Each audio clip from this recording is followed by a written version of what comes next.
Hello, everyone. Welcome to Outside Food and Drink. I'm Jean. I'm Victoria. Today, we're talking about 2019's Knives Out, directed, of course, by Rian Johnson. It was the Nazi child in the bathroom with the pictures of the dead deer. A pack of Nepo babies fight over money and don't know Mexico from Uruguay. News at 11.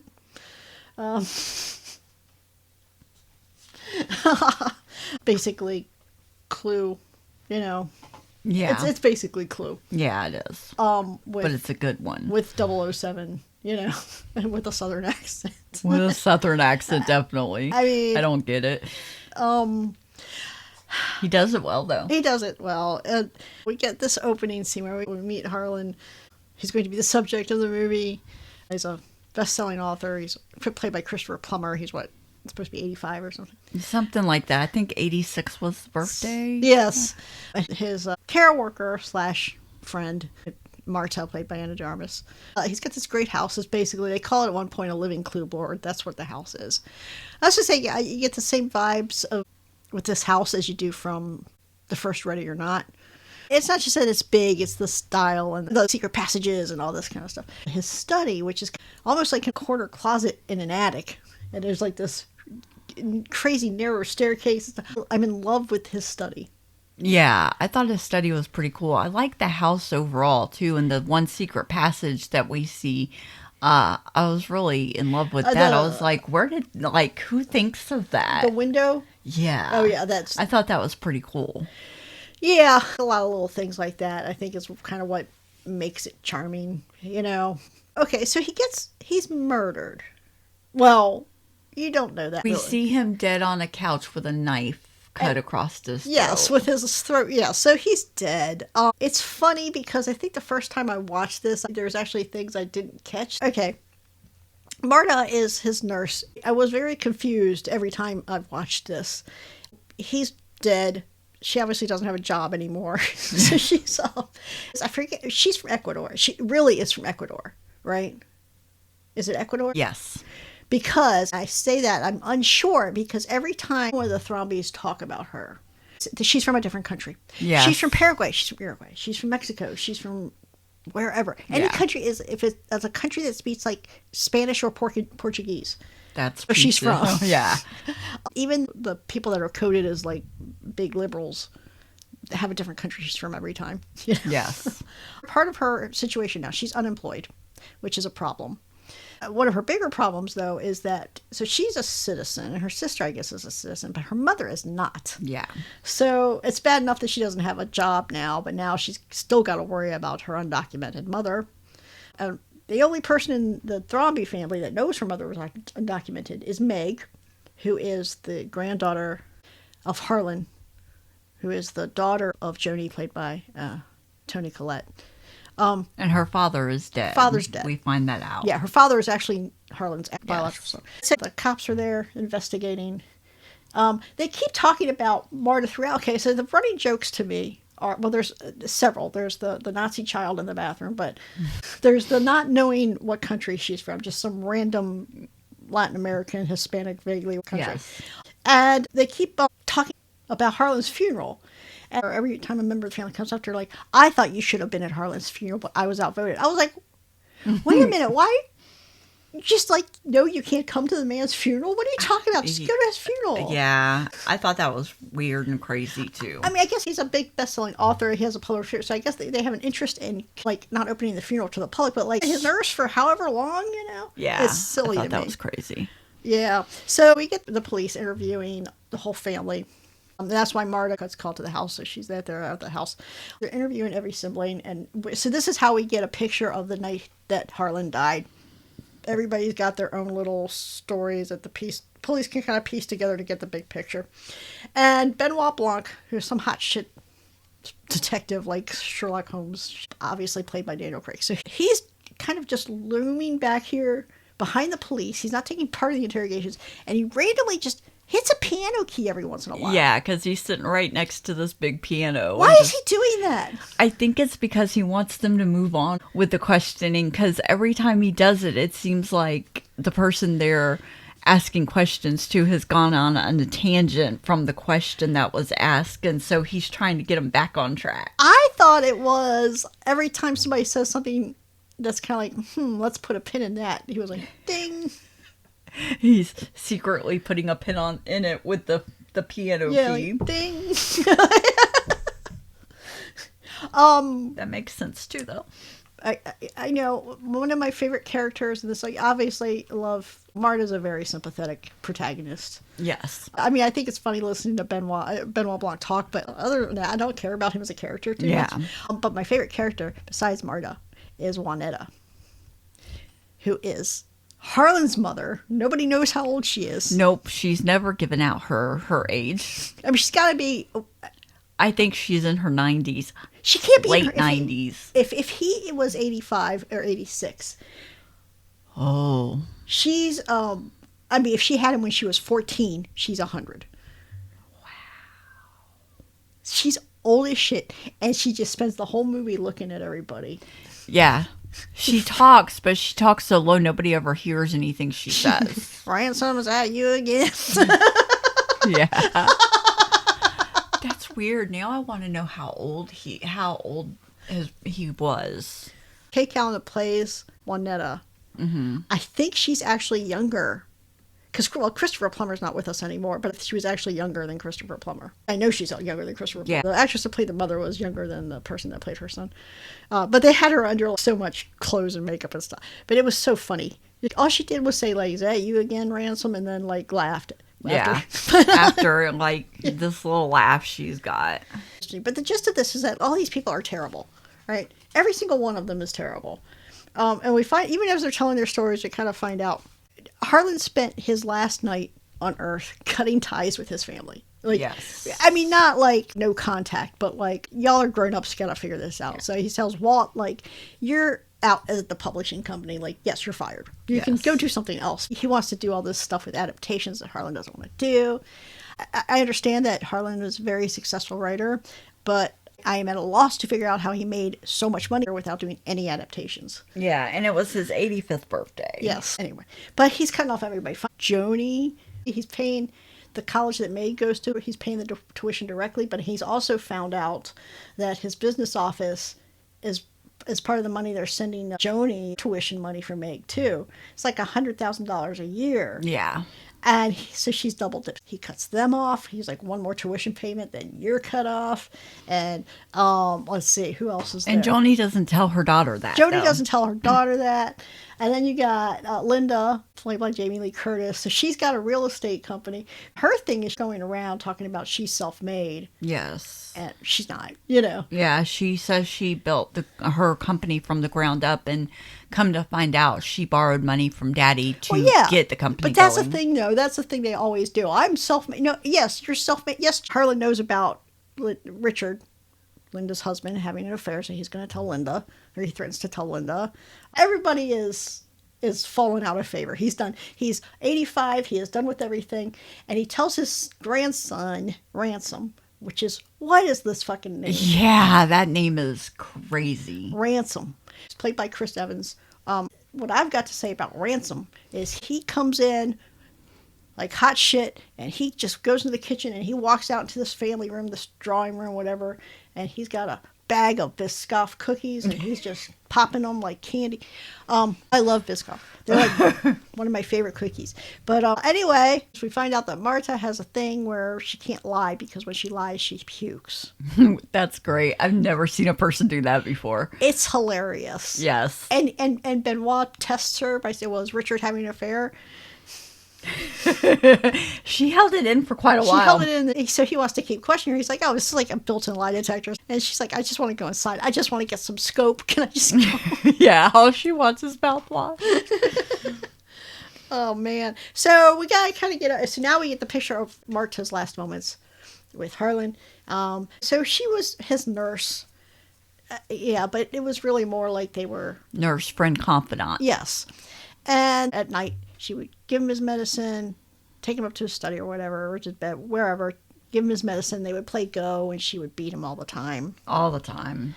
She's not telling Blanc all this. She's kind of flashing back to that night. Yes. And they were playing Go, and he flips over the table because she's always beating him. Yes. And so it appears that when she goes to give him his medicine, she gets it mixed up. She gets like, she's got, what, morphine is one of the things. I forget what the other thing is. Kerplek or something I like don't know. that. He's supposed to get 100 milligrams of this other thing. It's basically 100 milligrams of like a non-narcotic painkiller, and then he gets 3 milligrams of morphine just because he likes it. Or It helps him sleep. It helps him sleep, but he calls it the good stuff, which Yeah. is correct, right? And so she thinks when he flips the board, she picks everything up and she gives him the shot, even though everything appears to be labeled correctly and all that. She thinks she has given him 100 milligrams of morphine. Yes. And she realizes her mistake, and she's like, it is definitely fatal. You have about 10 minutes. Let's call the police. And he's logicking through it. He's like, no, because A, they're not going to get out here in time. Nope. The ambulance will not get out here in time. And he knows that what's going to happen is she's going to get blamed, and she's going to get in a lot of trouble, and her mother will probably get deported, and it's going to be a big mess. And he's like, so this is what you're going to do. And he walks her through how to get away with this. Yes. You make sure everybody knows you're leaving. Yes. Ask them what time it is so they have a reason to notice what time it is when you leave. Yes. Then you sneak back in through the secret window on the side, and you come up and you get my robe and stuff on. And then you go downstairs and get some tea. Just let them see you. Don't talk. Just let them see you. Then you go back up. So they'll think it was me. So as far as they know, I'm still here. Yes. And it kind of lines up. We'd already seen everybody else's story. It lines up with everybody else's scene, because Walt remembers seeing his father at midnight, or seeing Marta at midnight, and seeing his father 20 minutes later. And telling him to go back upstairs. Go back upstairs. It all makes sense. Yes. All right. So it's almost like he'd been thinking about this forever. And I don't think anybody knows about the secret window. Like, I think it's not a big deal to them. They've lived with it all their life. We get a thing of Juanetta seeing Ransom, or saying, hey, Ransom, is that you again? It's Marta crawling up past the window to get up to the secret hallway. Yes. But Juanetta doesn't. Everybody looks the same to her, saying, hey, Ransom. She always thinks it's Ransom. It's always Ransom. He must be her favorite. Which is wild when you see Ransom. So she's like, the cops are going to question me. I can't lie. I can't lie. And he's like, so you don't lie. You just tell little pieces of the truth. Yep. Which is what she does. Now, she remembers this when she's talking to Benoit. She tells him little pieces of the truth. When they're all talking about how crazy this whole situation is, Linda says something like, this is crazy. It sounds like one of Harlan's stories. Yes. And I remember the first time I saw this movie, until there's one point later where you're like, oh, okay, no. But the first time I saw this movie, as this is all going through, I was like, it is. Like, this is a setup to do something. Yes. This is a game. Mm-hmm. That's what I thought for a good chunk of the movie, Did you have the same? I had the same thoughts. And as soon as she said that, I was like, okay, they're fucking with us, right? So while they're doing these interviews and Blanc is sitting there doing his little keyboard thing, everybody has the same reaction. Who the fuck is this? Yeah, they're like, who is that? What is he doing? It's funny because you can tell, like, Blanc is clever. He does the Sherlock Holmes things where he knows this things that nobody else does. And he does this inductive reasoning that nobody else does. He's kind of trying to verbal jujitsu them. Yes. And, like, they're all too smart. Like, yeah. They're all assholes, but they're all like, I'm not going for this. And I love the way he does his reasoning. It always involves a donut with a hole in the middle. And, yes, and then at the very end, he starts talking about the donut and the hole and I'm like, okay, he doesn't actually know what he's saying. No. I don't think he does either.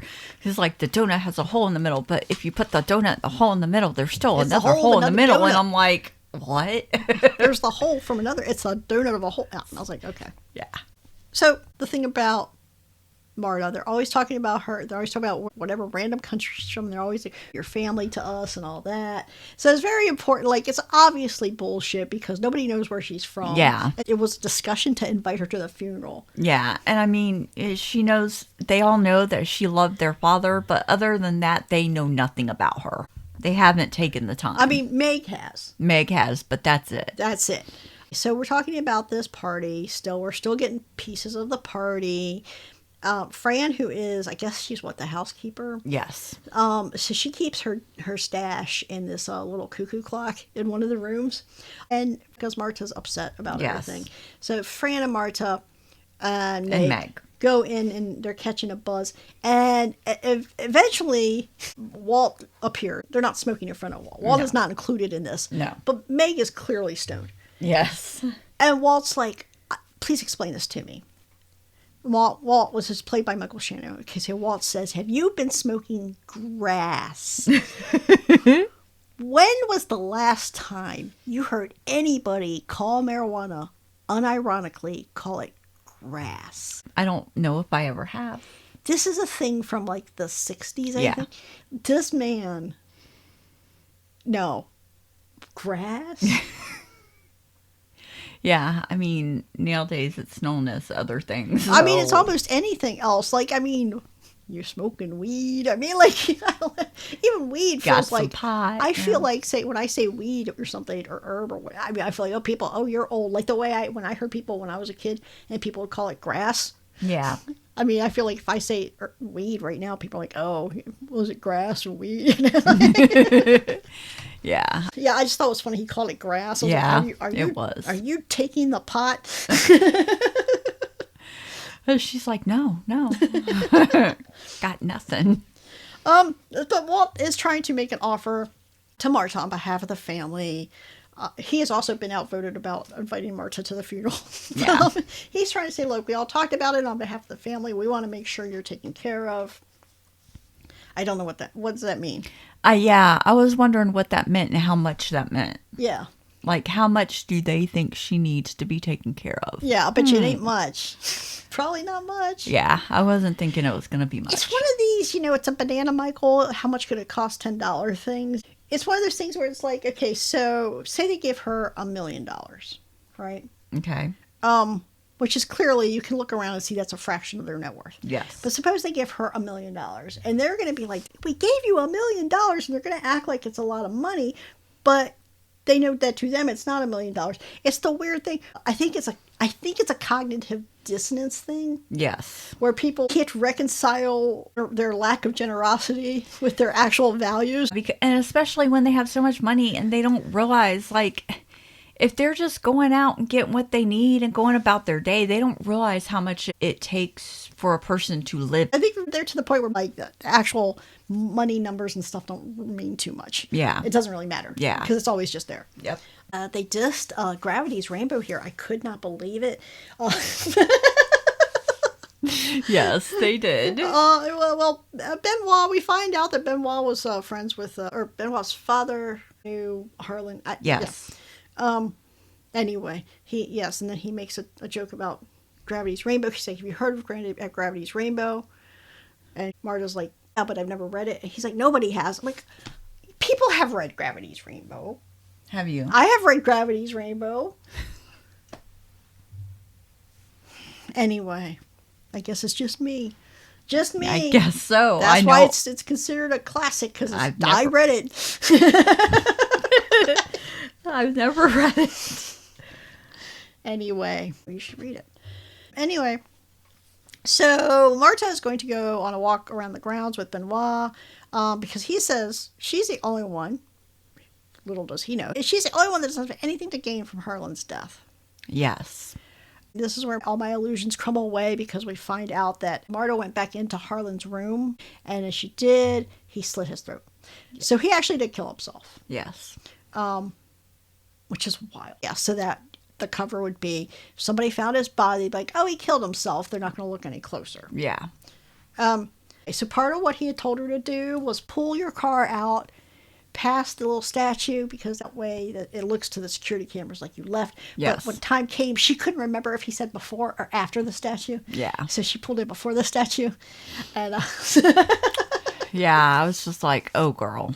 And so she's with Benoit, and they go to the security station where they have the tapes of that night that they've been taping over and over things since, like, apparently 1975 or something. Yeah, because it's still VHS tape. Yeah, it is wild. She knows enough to know she gets this magnet, and she's like, I'll carry the tape. And she runs the magnet around the tape while she's carrying it, so Yep. it completely scrambles the tape. Yep. And then they're walking, and she sees the muddy path that she had gone down, and she's like, oh, and she walks on it, and Benoit's like, don't walk on that, there's footprints. And she's like, what? I can't hear you. Stomp, stomp, stomp. And then here come the dogs. And then the dogs all come. over it. Yeah. I thought that part was great. It's the pretty dogs funny. just helped cover her up. Yeah. And then Juanetta, who's just looking out the window. and Benoit's like, what the fuck? I know, he's like looking at something and he looks up and she's right there. He's like, ah! Which is like almost the reaction everybody gets because she just sits at that one window and just looks out all the time. Is that you? And who knows if Ransom ever even talks to her. Poor woman. Oh, man. Well, speaking of Ransom, he's here eating his Biscoffs. The low levels at the will reading, we find out that Arlen, being of sound mind and body, he has literally cut everybody else out of the will.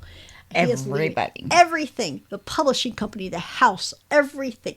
All the money, all the assets. to Marta. Yep. The hilarity that ensues, and they're like, "Were you blinking my father?" I know. I could not believe that they accused her of that. But at least yeah. Jody was the only one thinking. She's like, "Oh, hey, girl, you know I've always liked you." Don't know where you came from. But so Ransom sweeps her, takes her away. Like, come on, let's go. Fuck all these people. But he gives this great, like, he does this thing like half baked. But instead of the fuck you, he's like, eat shit, eat shit, eat shit, eat shit. It was great. But he's laughing. He had already known, though. He had already known that Harlan had written Marta out of the will. So this was not a surprise. No, Marta into the will. Written Marta into the will. And the entire family out. Right. So he already knew that Marta was getting everything. Yeah, he just came for the show. Yeah. The family does ambush their lawyer about it. Yes, and the lawyer's like, he was of sound mind when he did this 2 weeks ago. Yeah. So this changes Benoit's calculus because, like, okay, it's still, foul play just still doesn't get ruled out because Marta may or may not have known that she had been written into the will, but the family didn't know they had been written out. So as far as they knew, they were still going to get a bunch of money if Harlan was dead. Yes. Marta and Ransom they're eating at some diner, and she confesses everything to him. And like that, he's like, well, I'll help you out here. But the price of me helping you out, dealing with my family and all this other stuff, and like you making sure that you don't get nabbed for this accidental homicide, is I just get my cut. Like whatever he was going to leave me originally, you just give it to me. Yeah. And And the only reason she admitted everything to him was because he filled her full of baked beans. And he knew about her vomiting. And he knew. And he puts an empty bowl in front of her. And then he's like, so tell me what happened that night. Yeah. So he's charming, so it works, Yeah. you know. Meg calls. Meg, first like Meg turned on her quick, but then you kind of realize what happened. Meg called, and she's trying to be like, this is fucked up. But what about your mother? And so it turned. I mean, basically the whole family was like looming over Meg's shoulder. Yes. It's not like Meg had actually turned on her, But she did. But Meg did spill the beans. Meg was the only one that knew about Marta's mother. Yes. And Walt, now that he knows about it, he shows up at Marta's apartment threatening her mother. Yes. She gets this envelope with this weird, like, part of a toxicology report in it. It's not the whole thing. It's just part of it. And it's like, I know what you did. She's like, okay. She's getting with Ransom about it. And they're like, well, we got to go. Okay, what year is this movie getting made? Because they're like, well, we got to go to the medical examiner's office, get the toxicology report. They get there. The medical examiner's building is burnt down. But surely there's a copy of this report on a computer somewhere. And there's a backup of that to the cloud or another computer somewhere that's not getting burned down right now. You would think, yeah. I didn't understand.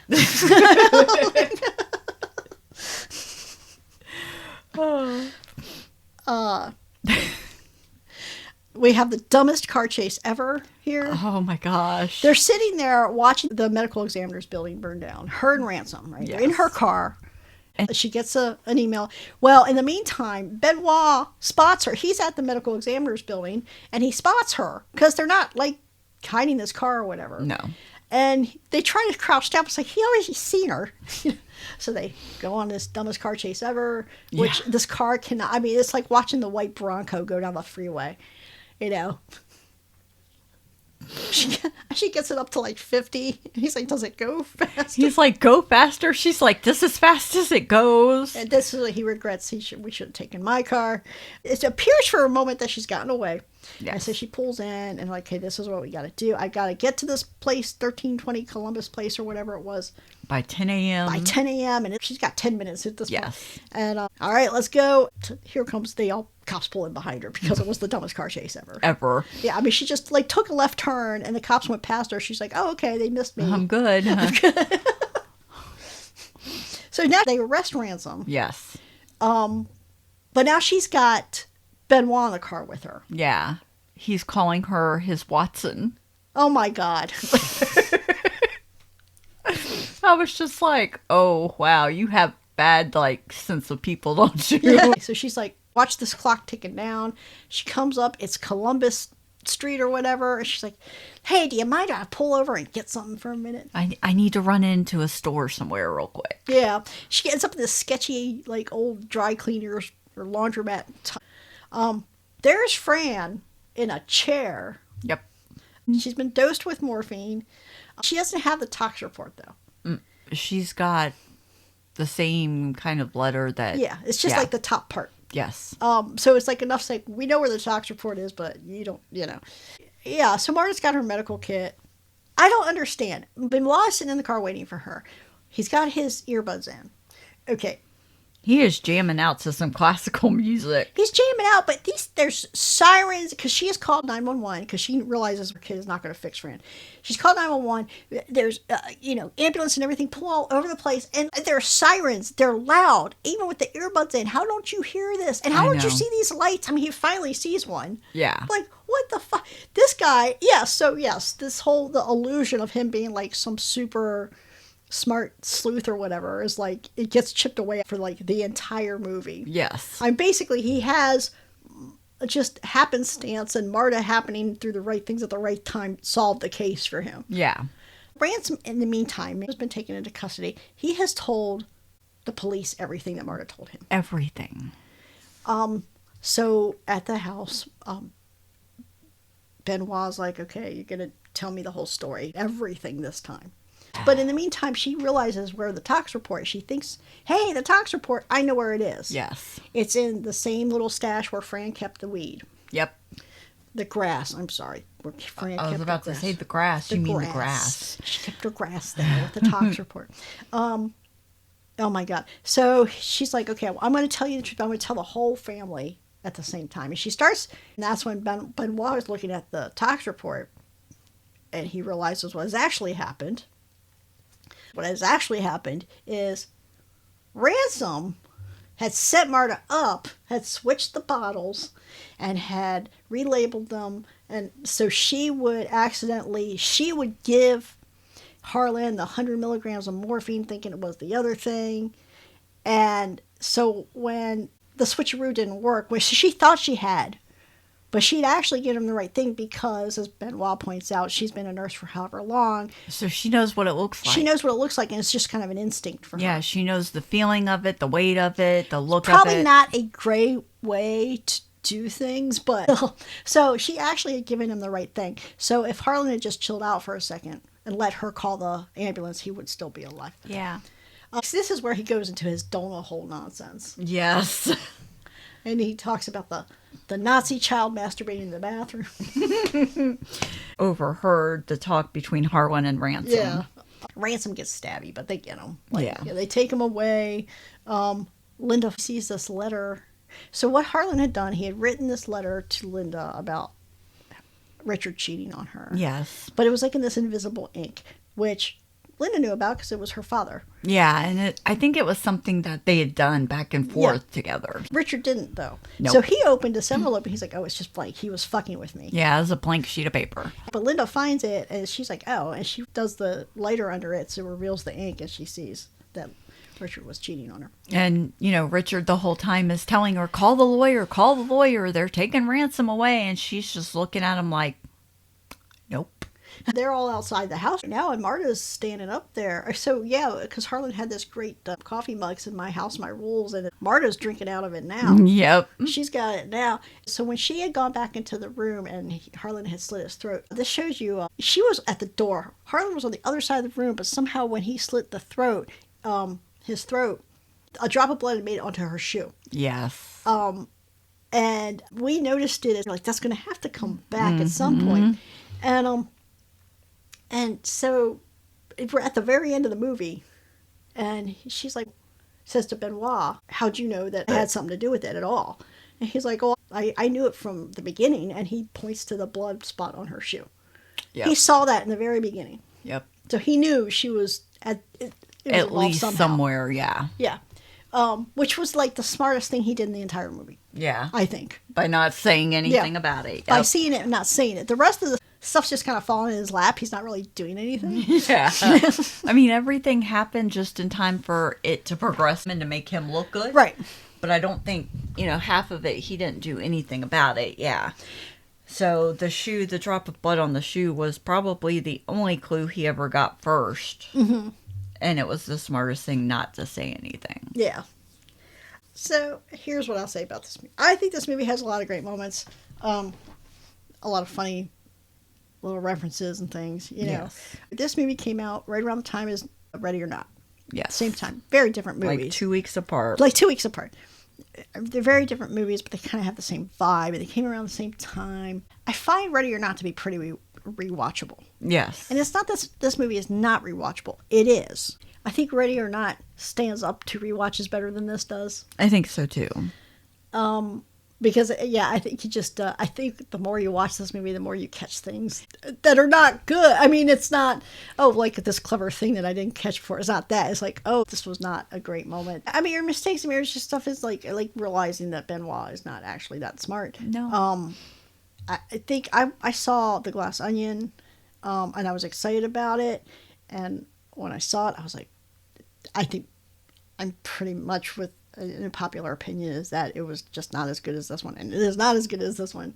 But I think this was a lightning in a bottle thing. Yes. And I also think it was just a timing thing. Like, yes. I think because we had not had a lot of movies like this for a long time. And so getting a movie like this was novel. Yeah, it was. So, but yeah, I mean, it's worth a watch, but I think as far as the other movies we're doing this month, as far as the mechanics go, I think it's interesting because we have Ready or Not both the Ready or Not sort of stand alone as the way those movies work. But I think the other movies, April Fool's, The Menu, in this movie, they all have the same general mechanics, more of a puzzle. yes. I think I always said April Fool's was so clever because it was doing this meta puzzle on 2 different levels, and it was making it work in this very superficial way as a slasher movie, but then it was doing this other thing. Yes. So I thought that was very clever. And I think The Menu, it was very aesthetically satisfying because everything fit together so neatly. Yes, it did. It was just so satisfying the way everything fit, the way everything echoed, the way everything made sense. The way he knew everything about everybody there. I'm talking more of the choices they made thematically throughout the movie. But they found a theme and they stayed with it. It was doing the same kind of meta thing that April Fool's Day was doing.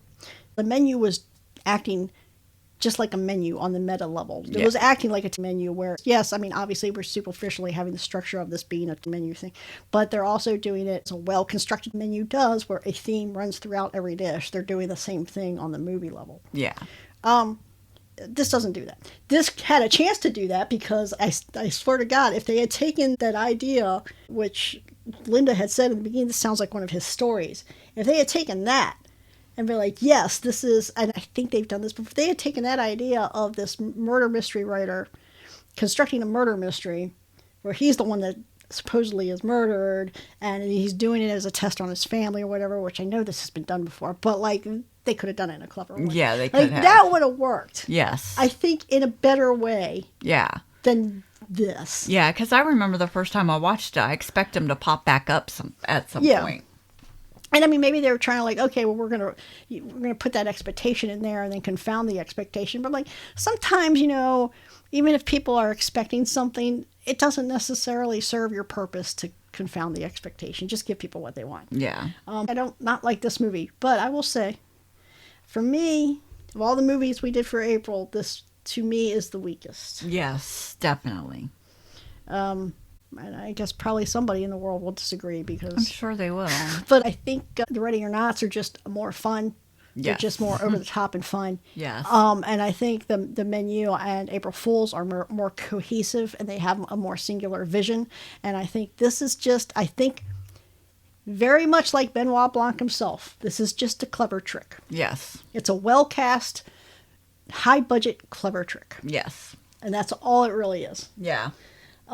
And it's one I happen to like. Hey, I like magicians, and I'll watch them solve the lady in half 100 times, even though I know how it's done. But it doesn't give me the same kind of deep satisfaction that the other movies do. Yeah. I agree with that. So, Rate it. rate it. I mean, I think you already know what I'm going to do, but I'm going to give this 3 bloody beaks out of 5. Oh, poor Nazi child.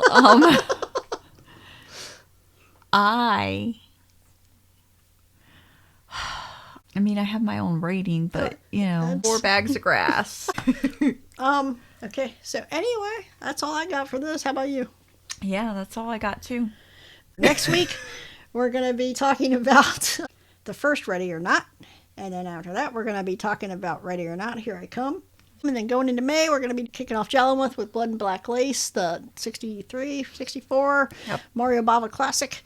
Until then, you can check out our other podcasts. We have Deconstructing the Dark Passenger, which is the podcast about all things Dexter. And we have The Final Assessment, which is a podcast about the show Evil. We're going into season 4 of Dexter, and we're wrapping up season 2 of Evil. So if you want to check those out, and you can also drop us a line. Yell at me for not liking this as much as April Fool's Day. That's fine. or tell us why you like it more.